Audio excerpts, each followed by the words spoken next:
La gratitud verdadera no es simplemente un sentimiento pasajero, es una respuesta espiritual que nace de un corazón transformado por Cristo. El apóstol Pablo escribió, dad gracias en todo, porque esta es la voluntad de Dios para con vosotros en Cristo Jesus. 1 Thessalonicenses 5:18. No digo dad gracias cuando todo salga bien, o cuando sientas ánimo, sino en todo. Esto significa que incluso en las pruebas, las lágrimas y los desiertos espirituales, el creyente está llamado a levantar sus manos y reconocer que cada respiración es un regalo inmerecido del Señor. La falta de gratitud no es algo pequeño ni inofensivo, es una señal de un corazón que se está endureciendo. Romanos 1:21 nos advierte que aquellos que habiendo conocido a Dios, no le glorificaron como a Dios, ni le dieron gracias, terminaron oscurecidos en su razonamiento, y entregados a la vanidad de sus pensamientos. Un corazón que deja de agradecer se vuelve terreno fértil para la queja, el orgullo y la rebelión. La ingratitud no solo roba la paz, abre la puerta para que el enemigo siembre dudas sobre la bondad de Dios, tal como hizo en el huerto del Edén. Piénsalo, cada amanecer que viste hoy, cada latido que no controlaste, cada vez que el mal pasó de largo sin que tú siquiera lo supieras. Todo fue misericordia, y sin embargo, cuantas veces el pueblo de Dios ha comido el pan de cada día, sin levantar una palabra de agradecimiento, es un peligro mortal para el alma acostumbrarse a las bendiciones de Dios al punto de darlas por hecho. Israel cayó en este pecado en el desierto, aunque el maná caía diariamente del cielo, murmuraban como si el Señor no hubiera hecho nada por ellos. Cuando la gratitud se enfría, el corazón se aleja. Por eso, antes de cerrar los ojos esta noche, haz un alto y recuerda deliberadamente las huellas de la mano de Dios en tu día. ¿Acaso no te libró de situaciones que pudieran haber destrozado? ¿No te ha sostenido cuando otros cayeron? ¿No ha perdonado tus pecados una y otra vez? Si hoy te encuentras respirando, todavía estás bajo su misericordia, y eso exige una respuesta, humildad y alabanza. Pero la gratitud también es un acto de guerra espiritual. El enemigo odia cuando el creyente da gracias, porque la gratitud desplaza el temor, apaga la queja y reafirma la soberanía de Dios sobre toda circunstancia.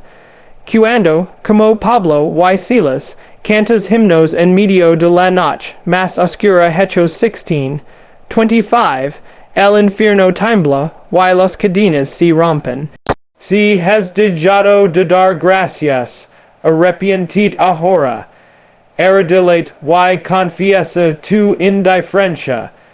Pídele al Espíritu Santo que despierte en ti un corazón sensible, capaz de ver la mano de Dios en lo pequeño y lo grande, en lo dulce y lo amargo. Porque un creyente sin gratitud es como una lámpara sin aceite, pronto la luz se apaga, y cuando la luz se apaga, la oscuridad avanza. La confusión no es una opción ocasional para el creyente, es una orden divina y un acto de vida o muerte espiritual. La palabra de Dios declara, si confesamos nuestros pecados, Él es fiel y justo para perdonar nuestros pecados, y limpiarnos de toda maldad. 1 Juan 1:9. Note que dice si confesamos, no si los ignoramos, o si los justificamos. El silencio del alma ante el pecado es el veneno que endurece el corazón.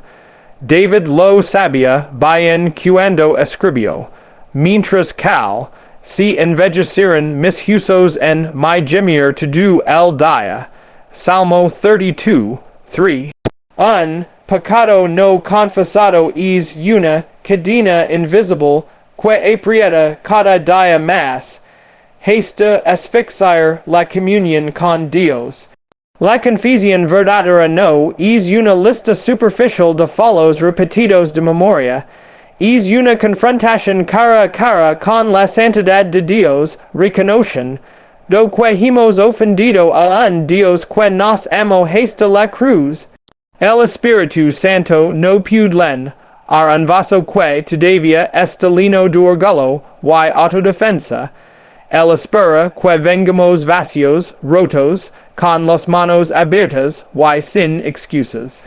Y aquí radica un peligro mortal. Muchos en la iglesia han aprendido a esconder el pecado detrás de una fachada de religiosidad, sonriendo por fuera mientras la corrupción crece por dentro. Jesus advirtió a los fariseos, por fuera os mostráis justos a los hombres, pero por dentro estáis llenos de hipocresía y iniquidad. Mateo 23, 28. No solo debemos confesar el pecado, sino también entregar las cargas y temores. Hay creyentes que dicen haber confesado, pero continúan cargando el peso como si Dios fuera incapaz de sostenerlo. Pedro nos recuerda, echando toda vuestra ansiedad sobre él, porque él tiene cuidado de vosotros, o 1 Pedro 5, 7. Cada temor que guardas es una puerta entreabrir, de para que el enemigo te ator, mente en la noche. Cada carga que rechens es un peso que te debilita en la batalla espiritual. Imagina un soldado que intenta pelear cargando un saco de piedras sobre su espalda. Así caminan muchos creyentes, agitados y sin victoria, porque han confesado con sus labios pero no han entregado con su corazón. El Espíritu Santo no es un espectador pasivo. Él está dispuesto a tomar tu pecado, tu miedo, tu culpa, pero no lo arrebatará a la fuerza. Debes renderlo voluntariamente. Hay un momento en la vida de tu hijo de Dios en el que debe decidir, seguir escondiendo lo que Dios ya ve, seguir cargando lo que Dios ya quiere levar. El retrasar la confesión es peligroso, porque el pecado tiene una voz persistente que endurece día tras día. Hebreos 3, 13 advierte que podemos ser endurecidos por el engaño del pecado. Y cuando el corazón se endurece, las lágrimas dejan de fluir, la oración se vuelve fría y el cielo cerrado. Por eso, en la quieta de esta noche, abre tu boca ante el Señor. Lo si es necesario. Dile exactamente lo que has hecho, lo que temes, lo que te atormenta. No suavices, no escondas, no minimices. Lévalo todo a la cruz y déjalo ahí. Porque donde hay confesión genuina y entrega total, hay dicen de la misericordia como un río, limpiando, restaurando y renovando al alma cansada. La fuerza que el creyente necesita no proviene de la determinación humana, sino del poder del Dios viviente que habita en nosotros.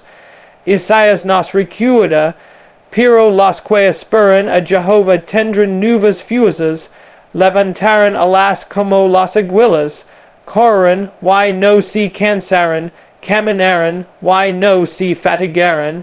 Isaías 40, 31. El verbo tendrán no es una sugerencia, es una promesa para aquellos que no dependen de su propio vigor sino que esperan, con paciencia y fe, en la intervención divina. Sin embargo, aquí radica un peligro profundo. Muchos intenten pelear las batallas de la fe, con las reservas gastadas de aire, sin buscar la renovación diaria que solo el Espíritu Santo puede dar. En la vida cristiana no es suficiente haber sido fuerte en el pasado. Sansón, unguido desde su juventud, aprendió esto de la manera más dolorosa cuando no sabía que Jehová ya se había apartado de él. Jueces 16:20.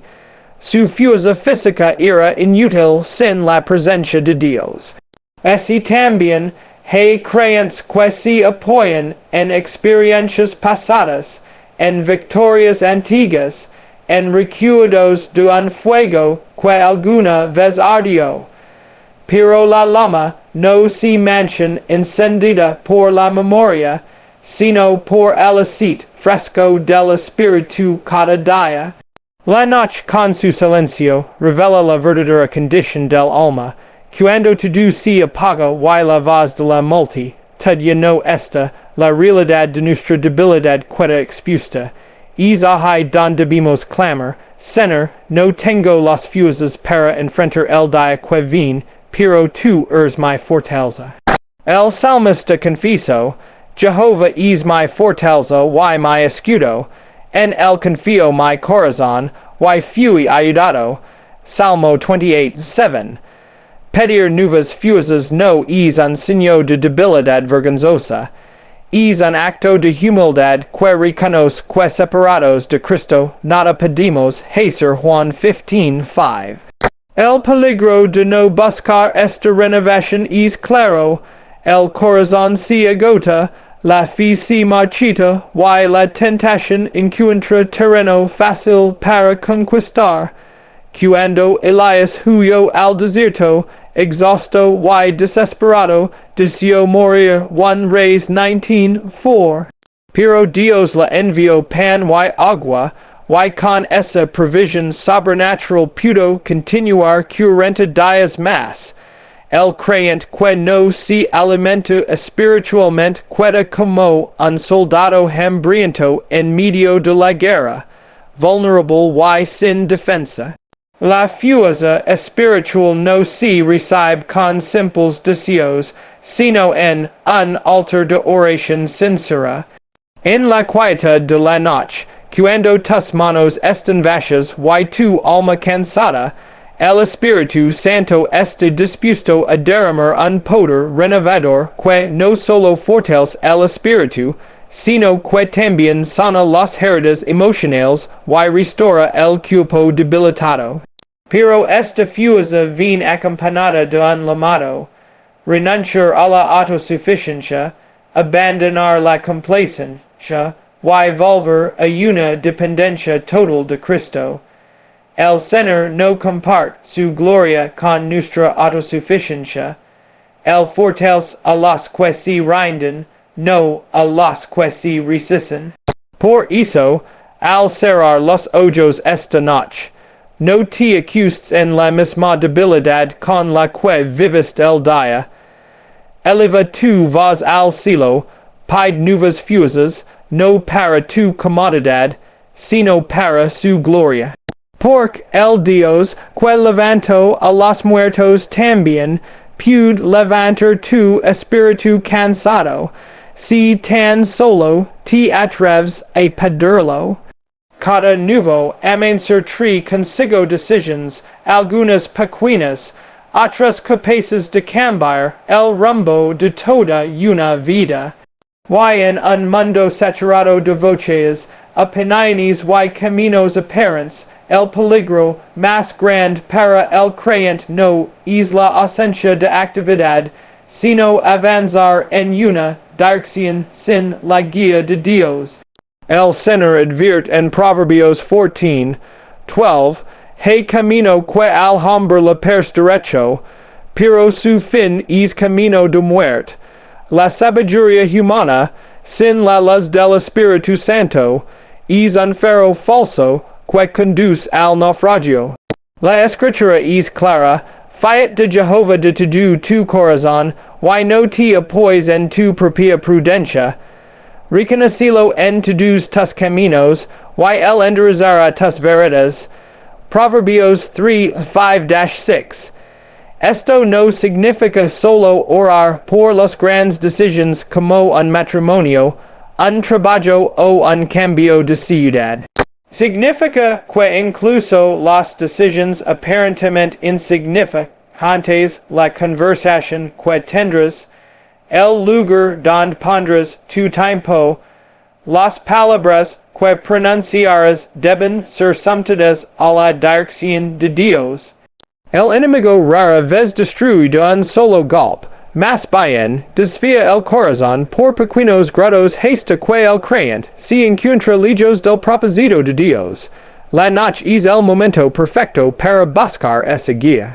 Mientras el mundo duerme, puedes abrir tu corazón y decir, Señor, mañana quiero caminar solo donde tu caminas, quiero hablar solo lo que tu hables, quiero pensar solo lo que te glorifique. Sin esta rendición, corrimos el riesgo de vivir el día siguiente en nuestras propias fuerzas, cayendo en el mismo error de Israel, cuando confiaron en alianzas humanas sin consultar a Dios. Josué 9:14. La falta de dirección divina no solo lleva al error, también produce un vacío de propósito. Un creyente sin guía es como un barco sin timón, puede estar en movimiento, pero no se dirige a ningún puerto seguro. Santiago 1:8 describe este hombre como inconstante en todos sus caminos, y la inconstancia en el terreno espiritual es un terreno fértil para el pecado, porque un corazón sin rumbo es fácilmente seducido por lo que brilla pero no edifica. Por eso, al pedir guía para el día siguiente, no solo estamos pidiendo instrucciones, sino también protección. La dirección de Dios no es solo un mapa, es un muro de fuego que nos guarda de la trampa oculta, de la oportunidad que parece bendición pero es ruina. El Espíritu Santo no es un GPS espiritual que simplemente corrige tu ruta. Él es el pastor que camina delante, protegiendo adversión, y enseñando a sus ovejas a reconocer su voz. Juan 10:4. Pero esa voz no se discierne en medio del ruido, sino en la quietud de un corazón rendido. Si mañana quieres caminar en la voluntad de Dios, debes hoy doblar tus rodillas, confesar tu dependencia y entregar tus planes, porque si tu agenda no está bajo su control, no importa cuán ordenada parezca, terminará desviándose. Solo cuando su palabra y su espíritu gobiernan tu próximo paso, puedes estar seguro de que no caminarás hacia la oscuridad, sino hacia la luz de su propósito eterno. Amados hermanos, vivimos en una hora decisiva para la Iglesia de Jesucristo. Nunca en la historia ha habido tantas congregaciones, tantos templos, tantos nombres y denominaciones. Y sin embargo, nunca ha habido tanta confusión sobre qué es realmente la Iglesia de Dios. Jesús mismo advirtió, no todo el que me dice, Señor, Señor, entrará en el reino de los cielos, sino el que hace la voluntad de mi Padre. Mateo 7:21. Esto significa que no toda iglesia que se llama cristiana le pertenece a él. Hay congregaciones que han conservado el nombre, pero han perdido la presencia. Tienen programas, pero han apagado el fuego. Hablan de amor, pero han abandonado la verdad. En Apocalipsis, Cristo se dirige a 7 iglesias, pero solo aprueba a unas pocas. Él no evalúa por tamaño, popularidad o riqueza, sino por fidelidad, pureza y obediencia. Y si el Señor caminara hoy por las calles de nuestras ciudades, Cuantas de las Iglesias que vimos Syrian reconocidas por el como suya. Cuantas Syrian heladas fields, y cuantas asterian bajo su juicio, est mensage no es para señalar con un dedo acusador, sino para levantar la voz de advertencia, que la palabra de Dios ye nos ha dado. El tiempo se está acabando, y el Espíritu Santo está llamando a su pueblo a examinarse, a regresar al primer amor, y a limpiar la casa antes de que llegue el esposo. No podemos darnos el lujo de asumir que, por pertenecer a una iglesia, ya estamos seguros. La pregunta que debemos hacernos es, ¿está Cristo en medio de nosotros, o simplemente usamos su nombre?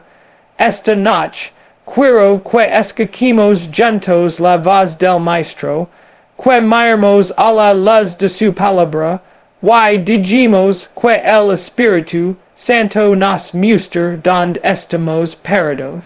Porque el juicio comienza por la casa de Dios, 1 Pedro 4:17, y no todo lo que leva su etiqueta le pertenece realmente.